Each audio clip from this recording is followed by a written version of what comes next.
अब आता है कि हम लोग जब भी चेन सर्वेइंग करते हैं तो वहां पे हम लोग लीनियर मेजरमेंट करते हैं।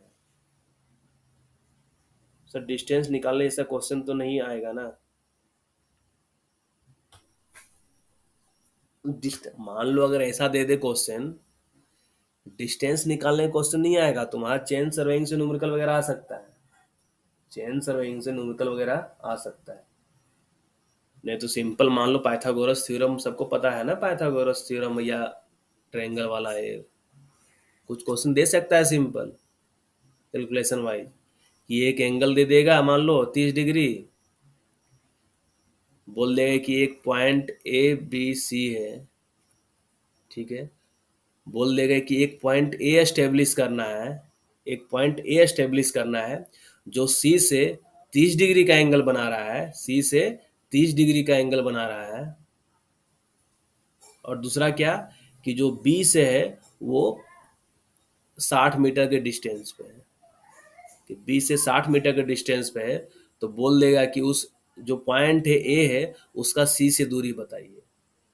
तो कैसे बताना है, कौन सा फॉर्मूला लगेगा यहाँ पे, जहाँ पे परपेंडिकुलर और हाइपोटेनियस का जहाँ पे यूज होगा वो फॉर्मूला लगेगा, मतलब साइन 30 डिग्री का फॉर्मूला लगा देंगे कि साइन 30 डिग्री बराबर परपेंडिकुलर, लंब बटा कर्ण होता है हिंदी में, या परपेंडिकुलर बाय हाइपोटेनियस एच, तो एच बराबर निकाल लेंगे 60 बटा साइन 30 डिग्री, साइन 30 डिग्री 1/2 होता है, तो मतलब 60 × 2 मतलब 120 मीटर हो जाएगा। मतलब ये जो पॉइंट है ये सी से 120 मीटर की दूरी पे है। तो ऐसा क्वेश्चन पूछ सकता है, लेकिन तुम लोग क्या है यहाँ पे, तुम लोग क्या पता होना चाहिए, ये बेसिक पता होना चाहिए कि साइन 30 डिग्री सर्वेइंग, इसलिए बताया ना कि सर्वेइंग जो कर रहा है उसको फिजिक्स का भी नॉलेज होना चाहिए और मैथमेटिक्स का भी नॉलेज होना चाहिए। देखो मैथमेटिक्स का नॉलेज पता चल रहा है ना यहाँ पे, sine 30 degree, sine 45 degree, sine 60 degree, sine 90 degree, cos 30, इसी तरीके से कोस 45 क्या होता है, तो ये सभी को थोड़ा एक बार तुम लोग रिवीजन कर लेना। ये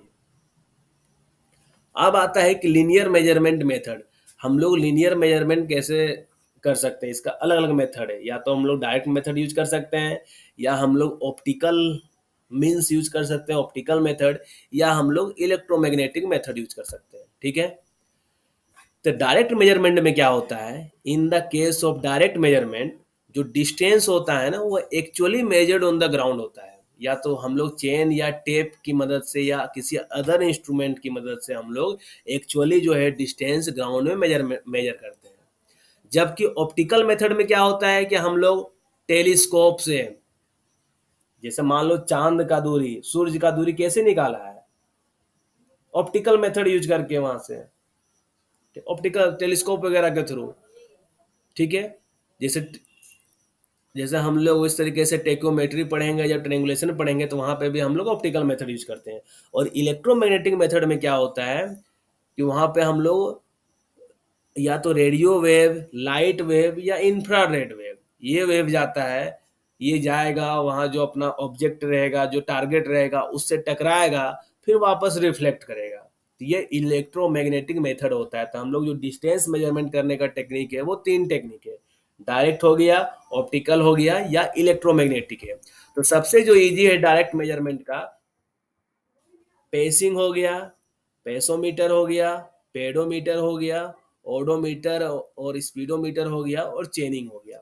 पेसिंग क्या होता है, हम लोग सभी लोग बचपन में क्रिकेट खेले हैं, ठीक है। अब के बच्चे लोग क्रिकेट नहीं खेलेंगे क्योंकि वो मोबाइल में गेम खेलते हैं। बाकी हम लोग के टाइम का सभी लड़का लोग, मान लो हम तुम लोग से ज़्यादा ही बड़ा, ज़्यादा बड़ा तो नहीं है, कम ही बड़े हैं, और कुछ कुछ लड़के लोग तो हमसे भी बड़े हैं हमको लगता है।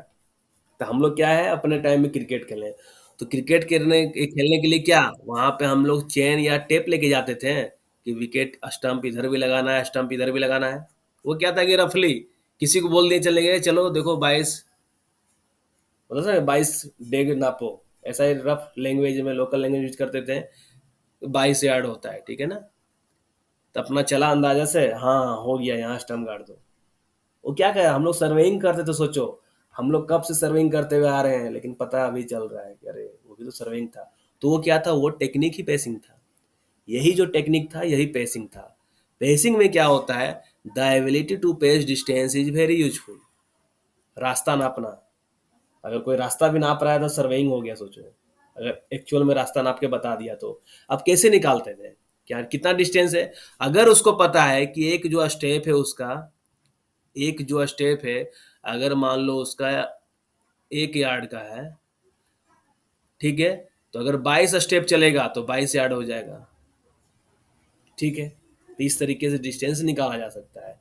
तो a person can determine their pace by counting number of paces, कितना नंबर ऑफ पेसेज चला है to walk distance that has been previously measured, ठीक है।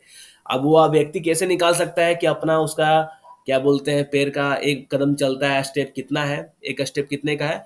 तो मान लो एक चेन से कहीं अपना जहाँ अवेलेबल है वहां मान लो कि एक लेंथ 10 मीटर का लेंथ, उसको बोला मेजरमेंट करने के लिए। अब पता चला कि वो 10 मीटर का जो लेंथ है वो 20 स्टेप में चला। मतलब क्या, एक जो स्टेप हुआ उसका कितने का हो गया, एक स्टेप हो गया 0.5 मीटर का। एक स्टेप कितना हो गया, 0.5 मीटर का। तो उसको आइडिया लग गया ना कि मेरा एक स्टेप 0.5 मीटर का है। क्योंकि नॉर्मली मान लो तुम लोग को बोला जाएगा कि चलो, तो नॉर्मल ये नहीं ना कि लंबा लंबा कदम लेके उछलने लोगे कंगारू जैसा, वैसा कोई नहीं करेगा। नॉर्मल चलना है। जैसे देखो इसका चाल ही लड़का का कितना मस्ताना चाल चल रहा है, कोई पढ़ने वाला ही लड़का है, बैग वगैरह पर टांगा हुआ है देखो। तो उस तरीके से स्टेप पता रहेगा। और तुम मान लो 20 बार चल रहे हो तो पता चल गया 10 मीटर है, 30 बार चलोगे तो पता चल जाएगा 15 मीटर।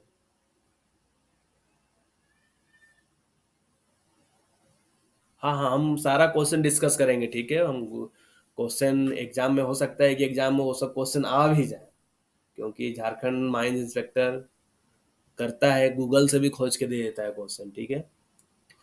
तो जो एक पेस होता है ना, एक स्टेप जो होता है, a pace is defined as 1 step, और एक स्ट्राइड जो होता है उसको 2 स्टेप बोला जाता है, ध्यान रखना। 1 स्टेप को पेस कहते हैं और 2 स्टेप्स को स्ट्राइड कहते हैं। अब आता है कि पेस कहाँ से कहाँ काउंट होता है। तो देखो इस छोर से यहाँ से, ठीक है, ये टो हो गया और ये भी टो हो गया और ये हिल होता है ना। तो टो से टो के बीच का जो डिस्टेंस होता है यही 1 पेस कहलाता है, ठीक है। यहाँ से यहाँ तक का जो डिस्टेंस होता है यही एक स्टेप कहलाता है, जो एक्चुअल में पता नहीं रहता। पता नहीं हम लोग टाइम में कैसे मेजरमेंट करते थे, हम लोग लगता है कि यहाँ से लेके यहाँ तक मेजरमेंट कर लेते होंगे, लेकिन ये गलत है। ये यहाँ से यहाँ तक ही मेजरमेंट करना है, ये एक स्टेप कहलाता है, ठीक है। तो ये पेसिंग सभी को क्लियर है। पेसिंग या इसको जनरली स्टेपिंग बोला जाता है। ये क्या होता है, रफ और स्पीड वर्क के लिए, कि कहीं रफ चाहिए जानकारी और स्पीड में चाहिए तो वहां पे चल लो, पता चल जाएगा, ठीक है। बाकी ये सब क्वेश्चन तो नहीं आएगा, ये सब तो बेकार का चीज है। अब आता है पेसोमीटर। पेसोमीटर में क्या है, अब है कि मान लो वहां तो काउंट कर रहा है आदमी, जो चल रहा है वो पर्सन काउंट कर रहा है। पता चला कि वो 30 स्टेप चला और उसको भूलने का बीमारी है, 30 का बोल दिया 25, तो क्या हो जाएगा, गड़बड़ी हो जाएगा, ब्लंडर हो जाएगा, ठीक है, गड़बड़ी हो जाएगा। तो वो चीज को कि आदमी ना गिने, अपना आदमी सिर्फ चले, उसको चलने से मतलब रखना है, उसको गिनना नहीं है, स्टेप काउंट नहीं करना है। तो इसके लिए लाया गया पेसोमीटर। पेसोमीटर ये एक वॉच टाइप से घड़ी जैसा एक इंस्ट्रूमेंट होता है ये, जिसको एक कि पैर में बांध लो अपने साथ या पॉकेट में रख लो। पॉकेट इंस्ट्रूमेंट है। ये क्या करेगा कि कितना स्टेप चला है ना वो ये काउंट करके बता देगा। कितना स्टेप्स कोई व्यक्ति चला है ये काउंट करके बता देगा। अब उसको पता है कि अपना लेंथ और पेस क्या है, कि एक स्टेप चलता है तो उसका लेंथ कितना आता है उसको पता रहेगा। इससे नंबर ऑफ स्टेप यहाँ से पता कर लेगा इंस्ट्रूमेंट से, उससे उसका कैलकुलेशन निकल जाएगा कि टोटल डिस्टेंस कितना है। तो देखो जैसे ये काउंट कर लिया ना यहाँ पे कि 4257 स्टेप, ठीक है। अब एक स्टेप का अगर उसको पता रहेगा कि 0.2 मीटर है एक स्टेप का लेंथ, तो क्या होगा, 4257 इंटू 0.2 कर लेगा। आजकल हाँ स्मार्ट वॉच वगैरह आ गया है।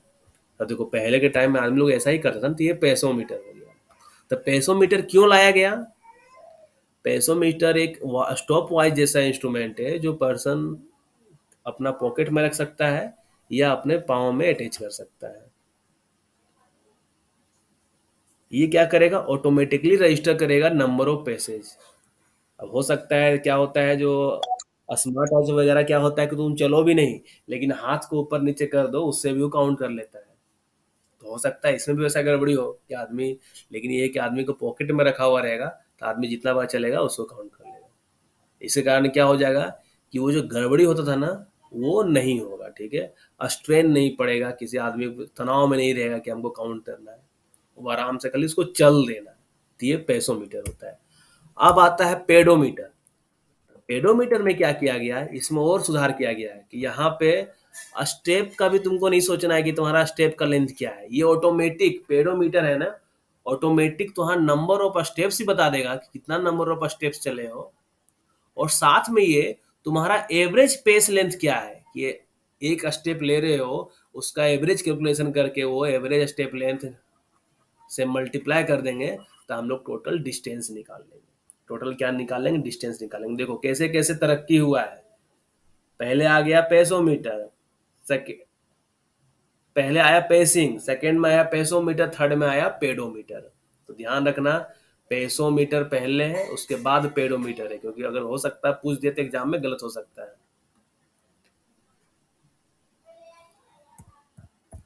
पी ए डबल एस, हाँ, ठीक है। पी, ये पेसोमीटर और एक पेडोमीटर है। तो ये ध्यान रखो, पेडोमीटर, पी के बाद ए है।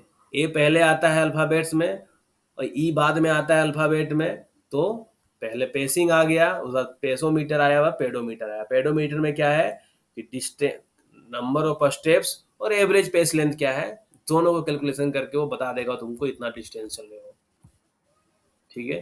तो ये पेसोमीटर है, ये पेडोमीटर है। देखने में जरा सा कोई डिफरेंस नहीं है, लेकिन अंदर क्या फंक्शन करता है वो तुम लोग को पता चल गया है। अब आता है ओडोमीटर। ओडोमीटर क्या होता है, तो देखो ओडोमीटर ये है कि अगर उबड़ खाबड़ ऐसा सरफेस नहीं रहा, मस्त प्लेन सरफेस रहा, तो क्या करना है, ये गाड़ी लेके चल देना है, ठीक है।